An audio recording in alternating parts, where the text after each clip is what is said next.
phone, and it shut down randomly. A mild inconvenience. I don't know what's going on here, but turn it back on. All my stuff's been wiped. Checks out his iPad. Also all my stuff's been wiped. Checks out his MacBook. All my stuff's been wiped. Why? 15 minutes later, his Twitter is tweeting out all these homophobic and profane messages saying that I got the editor of Wired magazine, I hacked this guy. How did it happen? Well, Amazon used to have an interesting security feature where they could reset your password by knowing the last four of a credit card number. Funny thing is you didn't actually need to know any information to add a new credit card onto the account.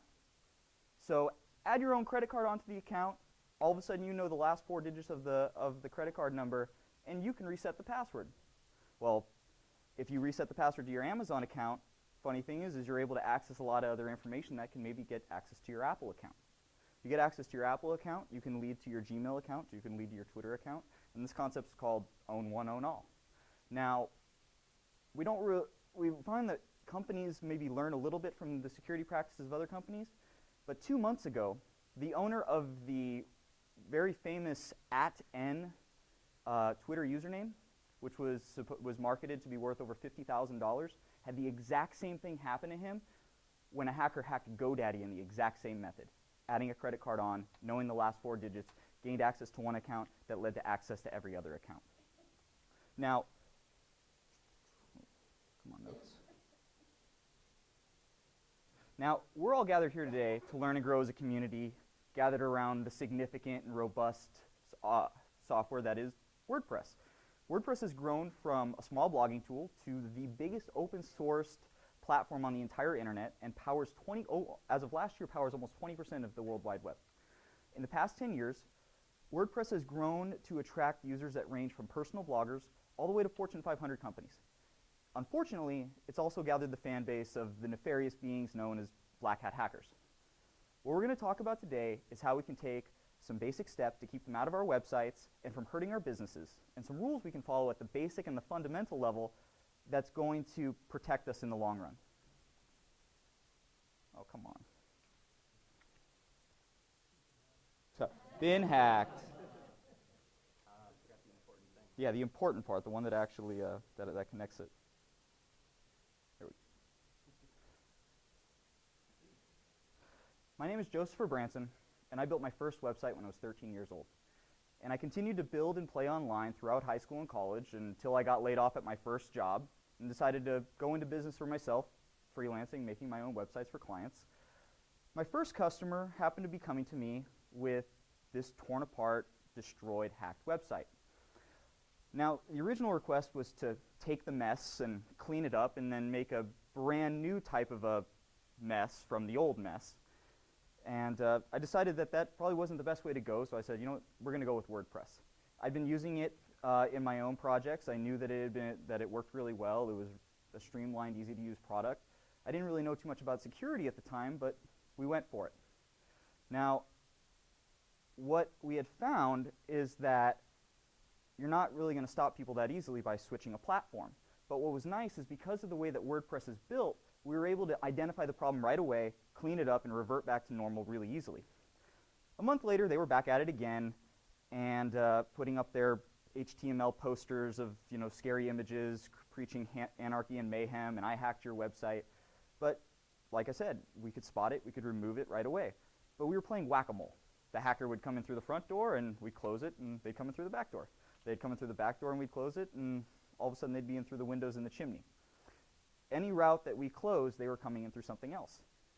It wasn't until about a year ago that I came to work at a website security firm that I found I was engaging in this endless struggle due to the fact that I wasn't employing a couple of key principles.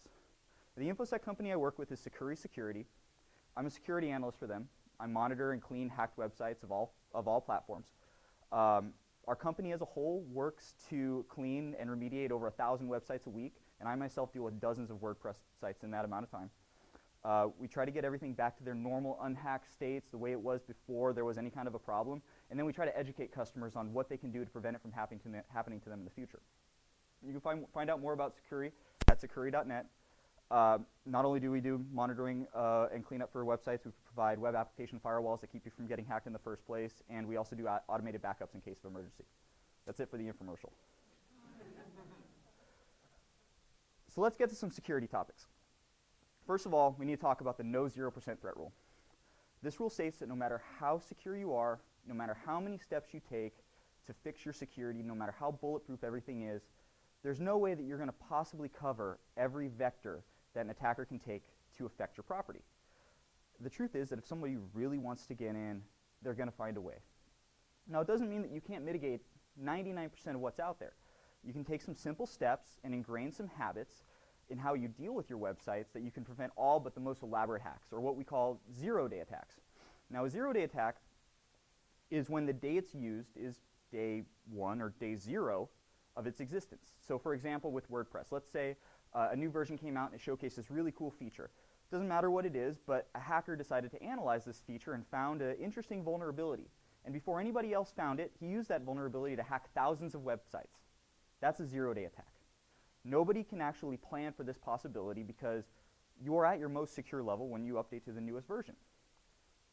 So who are these guys? Are they the super recluse, mega smart 12-year-olds or the underground cyber rockers of the movies? Is it the Russians or the Chinese, or how about the NSA? Well, don't worry about the NSA because they're in everything you own already. But as for the rest, it's more of an average than you probably think. The countries of origins that of attacks that we monitor come from Turkey, Syria, Russia, Brazil, China, and even the United States. The people involved are usually really smart and have backgrounds in web development, software development, programming in different languages, automating system processes to be done overnight. So the next question is why you? What does a Tunisian hacker want with your client's private school website? Why does a Brazilian or American or Russian cyber criminal want to control your personal blog or your martial arts website or your handmade jewelry store? What value is it to them to ruin your day and threaten your security? I can promise you this, it's nothing personal. All these attacks are done by script or automation at seeking out thousands, if not millions of websites and narrowing a very large list down to a smaller list. And that smaller list is a list of sites that are going to be easier to be hacked. And guess what? Your site made it onto the short list. So now that they have you in their sites, they launch their attack by running these automated scripts and programs to check every possible entry into their big master list of sites. Eventually, most of these sites actually open up like a picked lock, and the hacker's in, free to use your website and any of the other ones that he cracked for his next purpose. Now from there, it depends on what their background and intentions are. Are they entrepreneurial and enterprising? Do they want to make a quick buck off of you? Well, they can. Pharmaceutical spam, or the lovely array of Viagra, Cialis, and Levicha ads make marketers over $2 billion every year. That's $2 billion using black hat methods to infect websites and redirect users to websites selling prescription drugs. And here's the funny thing, is the websites that are selling the prescription drugs are not actually malicious or illegal. They are legally selling drugs over the internet and paying out affiliate income. And because marketers are getting paid off of site impressions or actually just getting users to view the page, they're making a fortune in these little tiny minute commissions. And they want to get their hands onto every single user they can. So whether your site is getting 5 visitors a day or 5,000, you're being nickeled and dimed to death by Viagra. So now there's other hackers out there that aren't motivated by greed, but by religious or cultural reasons. We often call these people hacktivists, and they break in and infect you the exact same way. But instead of trying to make money off of you, they're looking to use your website to advertise their message. This is where you often go to a website and you see the symbolism or messages from Anonymous saying that they've hacked your website and they own your server. And these can be the most frustrating because not only have they come in and violated you, but now they're using your brand to advertise their cause.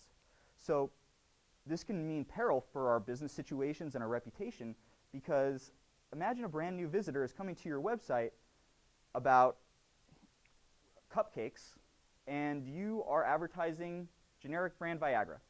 or you're supporting violence in the Middle East, or there's a video across the front page that's glorifying the 9/11 attacks. People are going to be dropping off your site in seconds, and they're never going to come back. And this can lead to even more problems if Google happens to scan your website during when this is going on, which is going to lead to you being blacklisted, losing your prized search engine rank, not being able to use pay-per-click advertising, join with ad groups. Everybody checks Google. And if you have a mess, now you have to ask Google to check your work before you can go back out onto the internet and play. So now that we know our enemy and what they plan to do with us, we need to prepare our defense. And before we even set foot outside of our digital doorway, we need to have some pillars in place. The first of these is backups. In the worst case scenario, there must be Plan B, and Plan B stands for backups. While devastatingly unwise, you can go onto a hacker forum and advertise your username and password and still recover from that tragedy if you have a backup. Next, we're going to discuss just how keeping up with your WordPress updates can make you much safer, where we'll follow up with password security and learn how the vast majority of hackers actually get past your point of entry. We're going to wrap up with my favorite standard procedure way to get a WordPress cleaned up after a frustrating spam attack. Now, the example I'm going to show isn't going to be very technical. It just requires that you know some basic website management skills, and it's not going to handle every kind of a situation.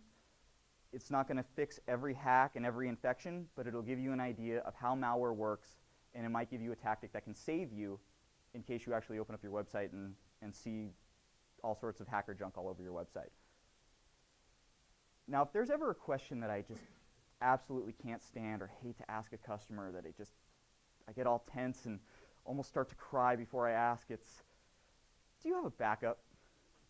Because it's usually that I'm asking this after I've come to the realization that there is no way that we're going to clean up the mess that some hackers made. Now, intruders, in reality, want to be inconspicuous. They want to feed off your users and your traffic, and they don't actually want you noticing their hard work so that you go and clean it up. But occasionally you come across a hacker that's so horrible, a villain, so devious, that he just deletes everything. And now, your stuff's all gone, and my question stands. Do you have a backup? Now, if I wanted you to hate me, I'd have you visualize what it'd be like to have your life's work, a collection of writings, videos, and projects, all stored in one very convenient location, and to have them vanish in the blink of an eye by data corruption, spilled coffee, explosion, hacker apocalypse, or whatever.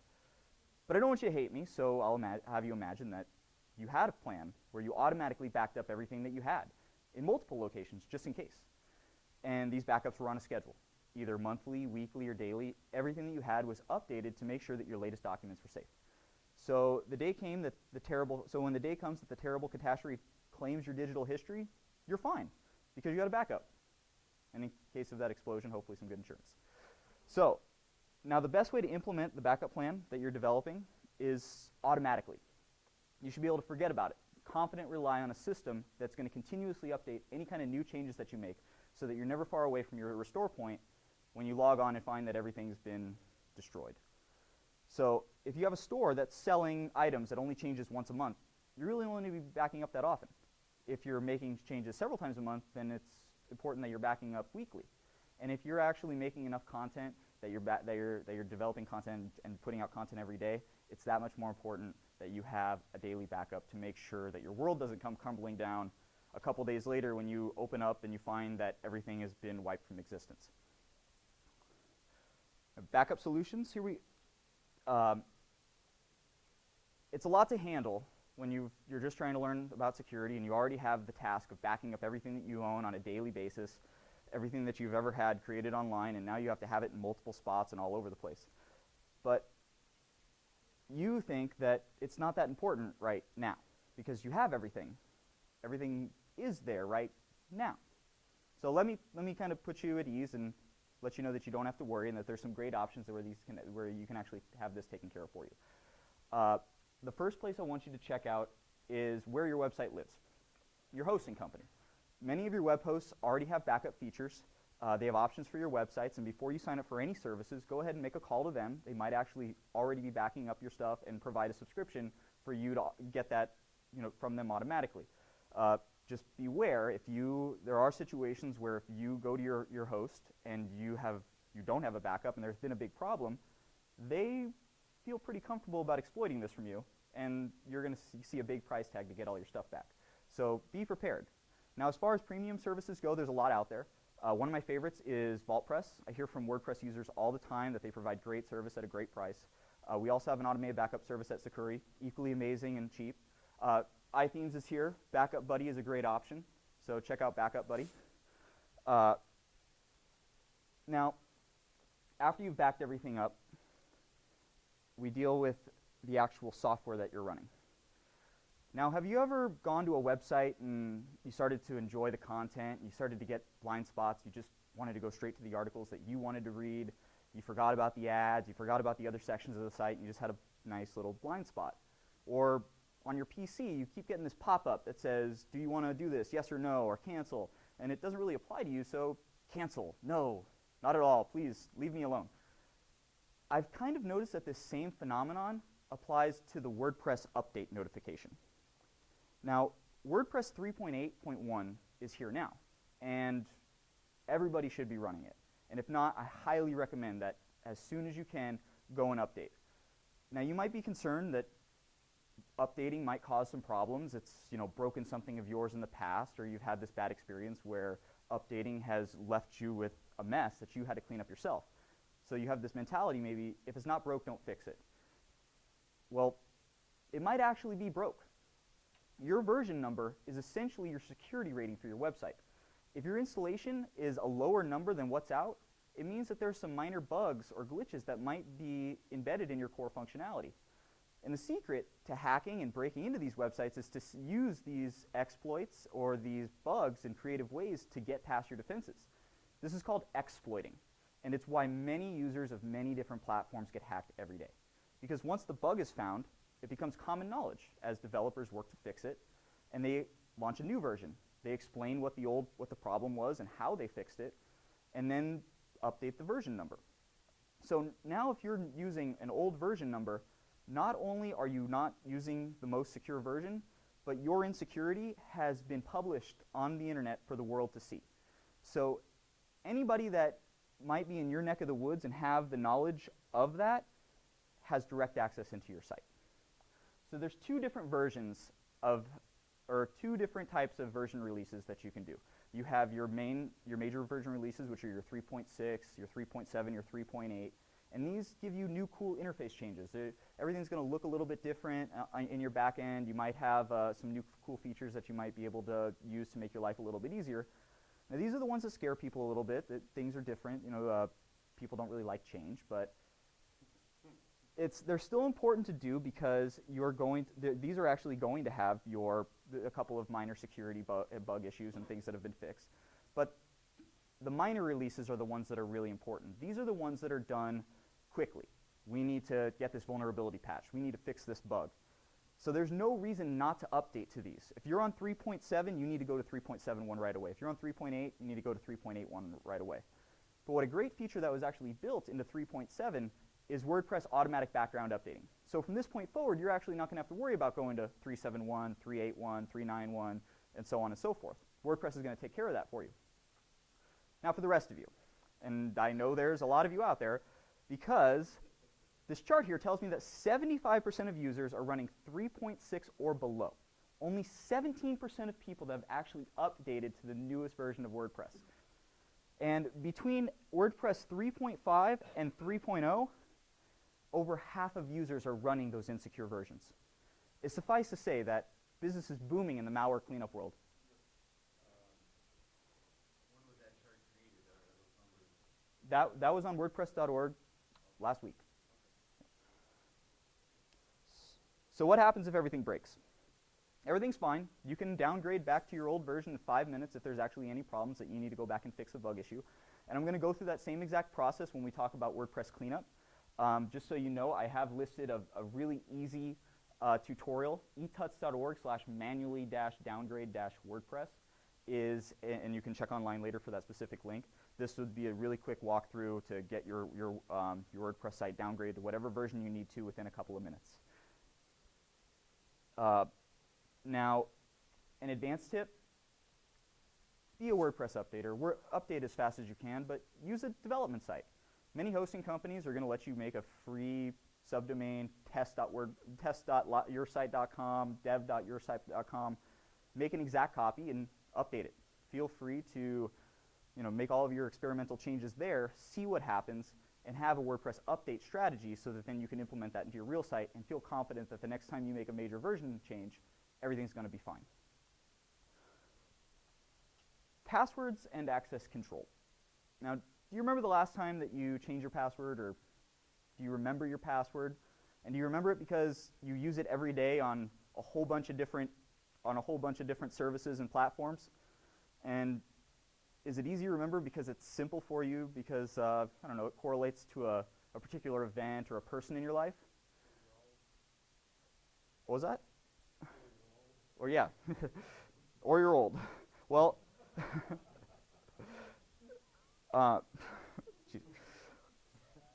if it's easy for you, it's going to be easy for a hacker.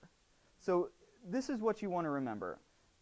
Password attacks are becoming state of the art. They're becoming more advanced every day. A PC that you could buy 10 years ago, the cost of that, you could build a super server in your house that's going to cut through passwords like a hot knife cuts through butter.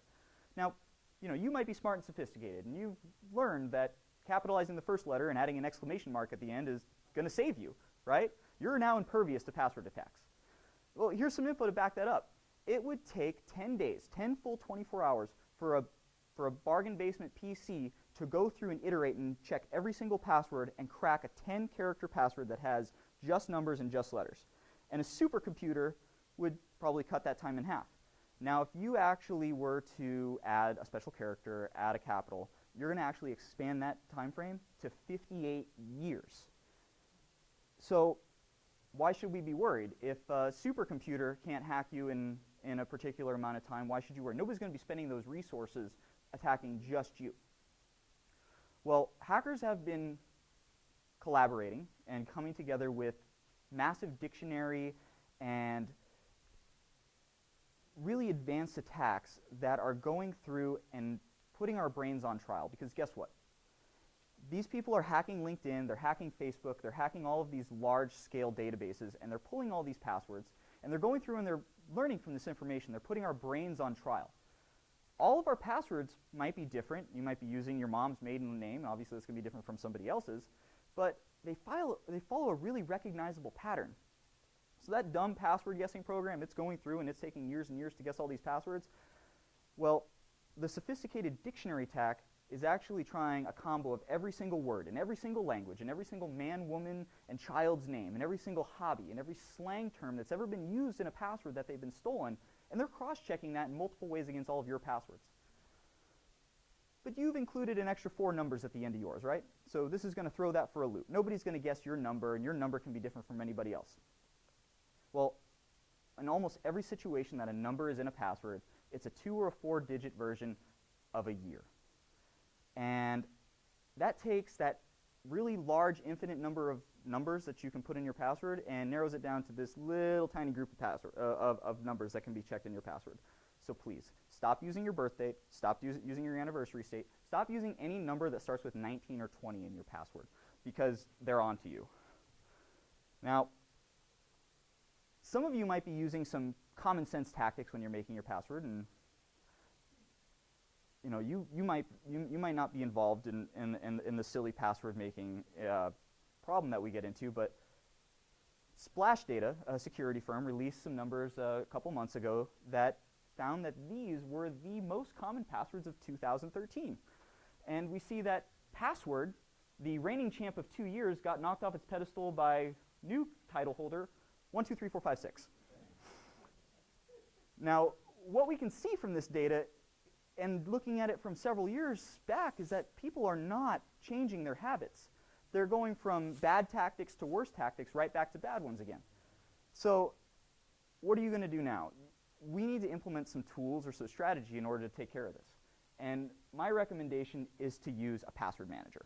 Now, if you're not using a password manager, you're missing out on one of the best ways to keep your secret passwords and your code safe. I use LastPass. As the name implies, it allows you to have one password, your very last password, to encrypt all of your other passwords, and you now use all those passwords across the internet on any service. Now, it makes it really easy to have different passwords in every single place that you log into. For me, I don't even know any of my passwords anymore. I only remember my LastPass. Whenever I go to make a new password or I need to change one, LastPass generates a 30-digit random character string with capitals, numbers, special characters, and then stores that in that database, and then fills those passwords in for me, negating the likelihood that there's a malicious program that's logging all my keys and monitoring everything that I do. So when you hear that LinkedIn, Twitter, Facebook, any of these services that you're involved in has been hacked, no need to worry that now a hacker is going to get in and wipe everything in your life clean, because all you need to do is go to that one particular website, change to a brand new password, and you're good to go. And there's several other ones out there besides LastPass. 1Password, KeePass, Dashlane, they all get really favorable reviews. I advise you to check them out, see which one has the nicest interface and kind of clicks with you. Just add a password manager to your workflow, because it's going to save you some time and it's going to increase your overall security on the internet. Yes. You know, I use RoboForm. Okay. Windows, and it's because I fell into the trap of using the same sort of password on different sites. Right. Which is a big no-no. Yeah. But I can only, RoboForm gives me a chance to create these really kind of crypto passwords, but I can only use as much as the website allows. Mm-hmm. And I find out that a lot of times websites only accept maybe between 10 and 12, and you can't use the symbol. Yeah, well, with that, we found like 2 years ago, the guy from Wired got hacked in the exact same way that GoDaddy got hacked a month ago.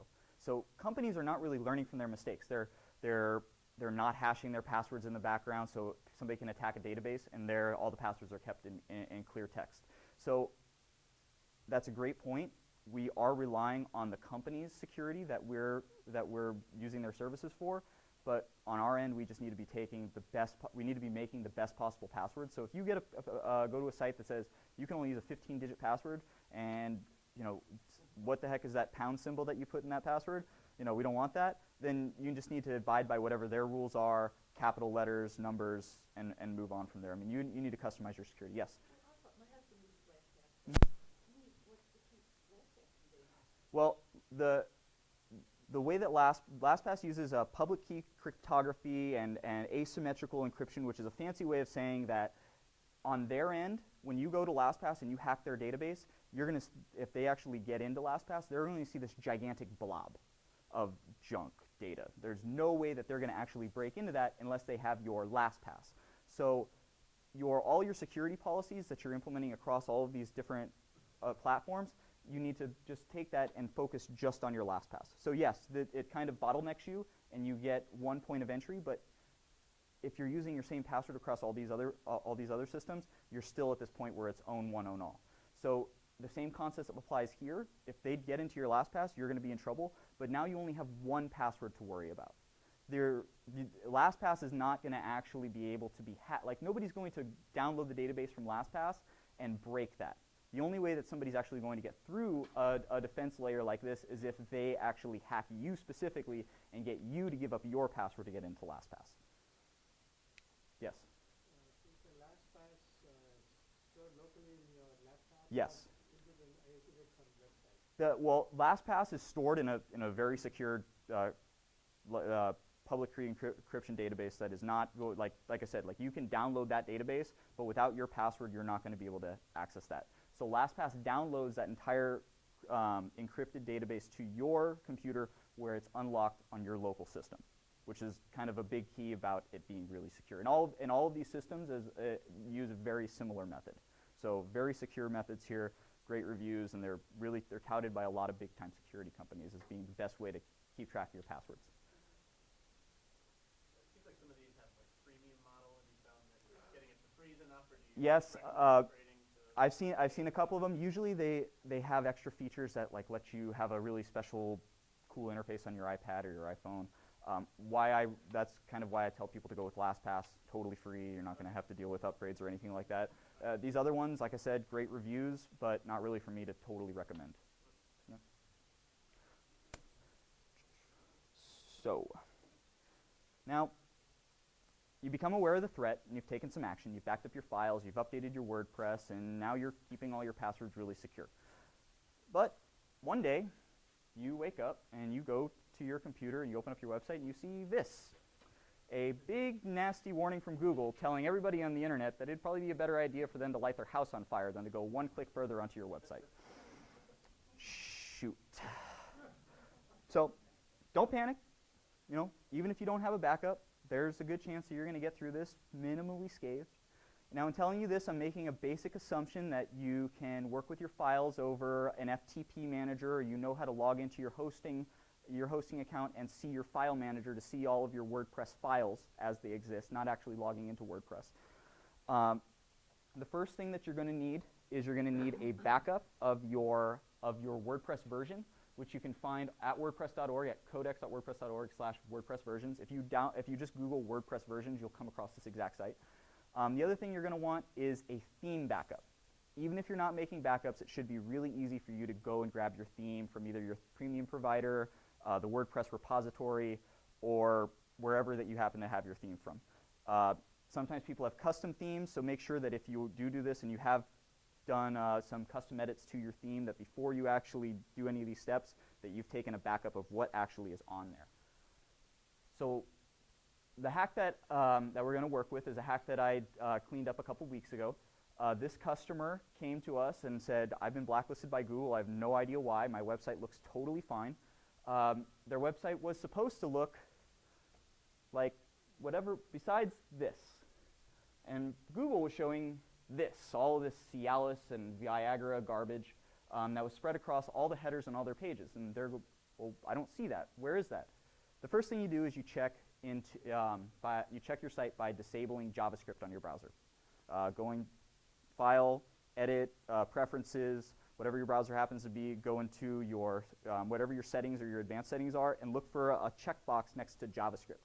Turn that off, and now you're going to be able to view the website in a way that's not going to be able to allow JavaScript to run in the background and apply some features. What this malware is doing is it's telling the browser that if you're anybody but Google, don't show this. We don't want anybody to know what's going on. So just tell Google, because we want Google to give us all that good search engine juice and direct it over to our Viagra selling affiliate websites. So the next step we did is, like I said, to confirm, we checked over on our site check scanner at Security, which is a free tool that you can use at sitecheck.security.net. Type in any website that you want, and you'll get a free analysis of your website, of the front end, to see if there's any kind of malicious code that's coming through. It mimics the Google user agent, so that it can actually see what Google sees. So if you ever suspect that you've been infected, good place to check. So what we're going to do is we're actually going to fix this, is we're going to start removing and replacing our WordPress core files.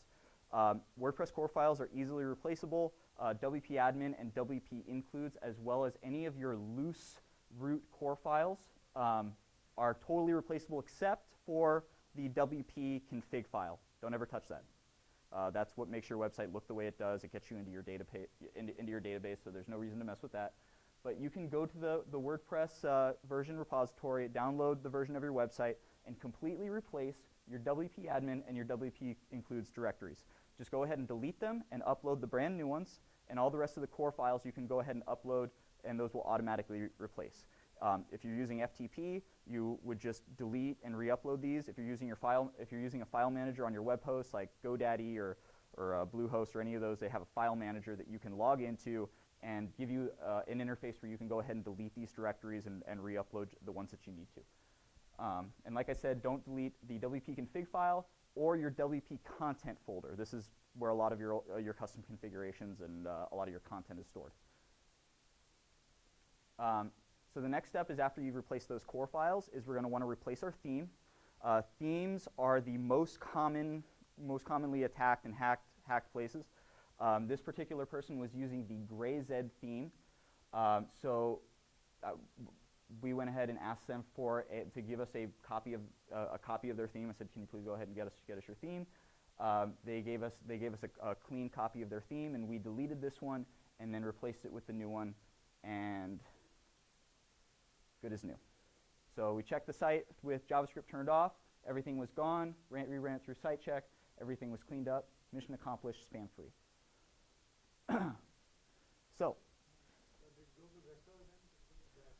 So from there, if you ever get hacked, the next thing you have to do is you need to go to Google and log into Google's Webmaster tools, which you can Google and find out and log in through there. They have a small verification process where they'll either ask you to put a small snippet of code on your website or upload a specialized file so that they can make sure it's actually your website, and then they take about 24 hours to go through, scan, and make sure that you're back to normal.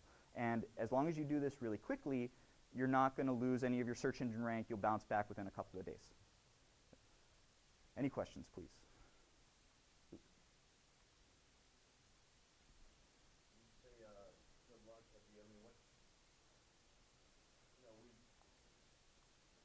I've seen, you know, like you mentioned, if I'm sure there's something big that happened about 2 years ago, the pharma hack. Mm. Seemed to be going across all the different WordPress websites, but it seems to be the most common thing where out of nowhere stuff gets injected into the database or showing ads, you don't even see them, Mm-hmm. while other users do see them, they pin them up, and then boom, they come right back again. I mean, Well, with reinfections, the most common reason for reinfections is either a leftover file, a backdoor file, which is why when I was showing the cleanup and I said, you know, go ahead and get rid of your WP admin and your WP includes files, those are not actually going to be displaying any kind of hacked garbage. What they do is they inject these backdoor files into there. So then they can access from one point, they are now able to, you know, there's a direct upload script to re-upload some kind of a malicious program that then they can use from their end to go in on their command line, access that program, and that program gives them all these special options that screw with your website. So when we clean up everything, when we go through and we replace all of those core files, what we're doing is we're cleaning up any other possibilities. Now you say the database, when we start seeing database injections, these are going to be a little bit more sophisticated, problematic attacks that you're going to either need to implement some strategies in cleaning up databases, which is going to be a much bigger job, or find a particular service that's going to be able to help you with that cleanup. Any other questions? Please. There's some WordPress plugins that you want for like WordPress. Mm-hmm. That will WordFence? WordPress, Yep. that will, you can set it up so if somebody tries to log in 3 times on successfully, block that IP address for. Yes. Do you find those useful? Yes, I do. The thing with plugins is that you start to get into your intermediate and your advanced type of security measures. At the basic level, we all implement WordPress into our web development careers because it's easy, it's streamlined. There's not a lot of there's not a big learning curve that we need to go through in order to you know, make a nice website for a client. When you start implementing security measures, what these look like is you open up a security plugin and it has a bunch of red stuff, and our minds think red, bad. Let's make it green. So there's buttons. You click all the buttons and it makes everything green. Now you've implemented a whole bunch of security measures that you have no idea what's going on. They've implemented all these you know, server files that they're putting in your directories. They're cutting off different features. They're blocking out some of your users, and you have no idea what happened. All you know is that plugin, that you implemented that plugin, and now your site's broken. So if you don't understand what the plugin is doing, it's not doing you a lot of good. So if you get a security plugin, and I recommend, there's a whole bunch out there, Bulletproof Security, WordPress Bulletproof Security, Better WP Security. These are some that you might want to just kind of get some background information once you have all of your fundamentals laid in place, and you can implement these and slowly implement them. Learn what they're doing. Turn on one feature at a time. Don't break your website by just all of a sudden locking everything down, because there's a kind of a fine line between security, convenience, and functionality, and you need to find that happy medium. I mean, you're not some anti-hacker website, more than likely, that is out there proclaiming that we're going to, you know, end the hacker revolution all by ourselves. That website is going to get hit 1,000 times a day for running its mouth. So you are part of the automated attacks. You know, everybody wants to, they want to get as many websites as possible, and your client's website isn't really stepping on anybody's toes. It's just existing, but they still want your users. If you have the fundamentals in place, very unlikely that they're going to be able to get past your basic defenses. When you start making a lot of money, you have a lot of credit cards in your databases, you're using e-commerce to to further your business. Now you start getting a little bit more on the radar of some of these entrepreneurial hackers that might want to hack your websites and get your users money. So that's when you want to start stepping it up, adding an extra layer of defense by going with a particular security plugin and advancing yourself in that way. Please. With the services you mentioned before, do you have any specific recommendations for, say, someone managing multiple WordPress sites and maybe like one-click upgrades for plugins, like that kind of thing? Well, actually I was talking to an automatician last night that said WPCLI is a great tool for that. I haven't used it yet, but he tweeted it to me. I use it? Managed WP. Oh, Managed WP. Managed WP works Mhm. amazingly Yeah. for one-click for multiple WordPress installations, and it also helps you cleaning up like the back end, like draft Mhm. revision history. Yeah. Your tables start getting really cool. It'll help you clean that up. Yeah, that's a great option for making sure everything is clean in your background and keeping up with your updates. I mean, if you see a yellow bar across the top of your screen that has a button that says update, feel free to click it. Yeah. I highly encourage you. Please update your WordPress websites. You have no idea how many people come to us with WordPress 3.5, 3.4 and say, I have no idea how I got hacked. Well, update your WordPress. And then, if you ever have a security issue, immediately change your password. There's a good chance your password's been hijacked. Same exact thing. Somebody comes back to me 2 weeks later. They're at it again. They hacked me again. Well, your password's still password123. So passwords, updates, and just in case, have a backup. Did you say if you went beyond, once you WordPress 3.7, you don't have to update anymore? It will automatically update you? In 99% of circumstances, as long as your host doesn't have some kind of particular measure that doesn't allow some kind of an automated update, if you're on 3.7, you're automatically going to be going to your 3.71, 3.72, 3.8.1, 3.8.2. You're still going to have to upgrade manually to 3.9 and your major releases. Okay, so what about, like, I think you just put in 3.8 then. Is that going to be the same as Right. So if you're on 3.8, you're more than likely already on 3.8.1 because WordPress automatic background updating is taking care of that for you. Okay, and so what But about check 5 it. years from now? Well, So when 3.9 comes out, you're going to have to upgrade that manually. Okay. yeah. I don't, I'm. Right. No problem. No problem. If you so like he said, you will have to click the button to go to 3.9. But in assumedly, in 5 years, we'll still have this feature, and you'll be on WordPress 4.9 or 7.8, and 7.8.1 will automatically come up. I'm assuming that, but stay tuned for those kind of details. Seems like a lot of the hacks that I've seen have come through the standard WP admin web page. Mm-hmm. And I know that there are plugins and strategies for eliminating that altogether. Yes. And getting in to your admin control panel a different way. Mm-hmm. Do you recommend? There's a couple different products out there. There are plugins. If you just type in WP Security into your WordPress repository, you'll get a whole slew of options. I usually recommend go with research on your own and find a 5-star option. I don't like to recommend specific plugins because it gets you get into a new level of what you're managing. But there are plugins that are going to stop anybody from brute forcing your login, which is just trying to type in every single password that they can. After 5 to 10 login attempts, they're going to get blacklisted. There's products out there, multiple companies. Our company has one. There's multiple security companies that have these what's called web application firewalls, where they're redirecting your traffic through their server to protect your WP admin. And if you don't actually have your IP address specifically authorized, you're not even going to see the WP admin page. So I think that's about all the time I have. I think I got time for one last question. Have you ever heard of a site being hacked to add content that nobody knows about? I do a lot of intellectual property consulting, and we're concerned about somebody adding some potential prior art into a site so that it looks like it was there at a certain time. I know you can change the date of when a page was added, but have you heard of that or seen that? That seems a little bit specific. I'm 100% sure that has happened. That's probably not going to be involved in like an automated attack. They're going to be like they're going to be singling you out and trying to get in to try to implement some kind of an old content or put together something like that.